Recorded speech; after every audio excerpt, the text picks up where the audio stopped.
Salam guys, apa khabar semua? Diharap semua sihat-sihat. Selamat kembali ke saluran Viral News Malaysia. Ke video kali ini berkenaan Sarah Mai Kasih.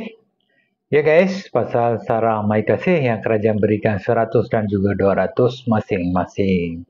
Memang happy lah semua. Semua yang menerima Sarah Mai Kasih ini sangat-sangat bersyukur pada kerajaan sebab dapat meringankan bebanan kos sara hidup yang semakin meningkat. Tambahan pula, kini kerajaan menghapuskan semua subsidi barang keperluan termasuk bulan Ogos nanti, subsidi telur pun akan dimansuhkan. Jadi telur pun mungkin harganya lebih mahal. Tak tahu lagi lah, kita lihat, tunggu dan lihat selepas Ogos. Harga telur tu berapa sepapan? Okey, sekarang cadangan saya untuk tahun hadapan, kalau kerajaan masih ingin memberikan sistem Sarah Mai Kasih 100 dan juga 200, dia harap dapat menambah baik sistem ni, khususnya tambahan sebanyak RM50 setiap kategori ya, setiap peringkat. Contohnya, bila sekarang kita dapat RM100, mungkin boleh ditambah RM50, jadikannya RM150. Dan mereka yang dapat RM200 itu ditambah pula RM50. Jadi mereka boleh dapat RM250 setiap bulan. Saya rasa cadangan ni memang wajar lah. Sebab kos sara hidup yang semakin tinggi, harga-harga barangan pun mahal sekarang, tinggi ya.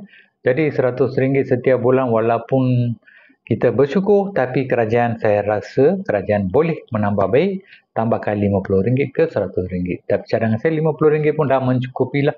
Setiap bulan RM150 pelbagai barangan kita boleh beli. Diharap sangat kerajaan Madani dapat mempertimbangkan cadangan sebegini pada bajet bulan Ogos nanti. Adakah cadangan ini bernas dan dapat meringankan lagi bebanan rakyat? Sila komen cadangan anda, sebab cadangan anda ini sangat-sangat penting. Kerajaan akan meneliti video-video dekat YouTube, dekat Facebook, dekat TikTok.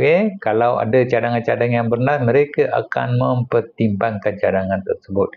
Jadi jangan lupa komen. Dan saya ada lagi satu cadangan di video yang lepas terdahulu mengenai penambahbaikan Sarah Mai Kasih juga, supaya kerajaan Madani dapat bawa bayaran terus ke akaun bank.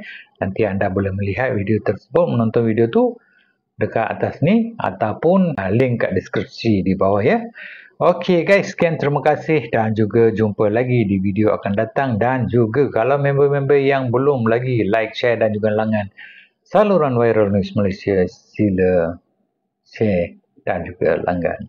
Terima kasih dan jumpa lagi di video akan datang.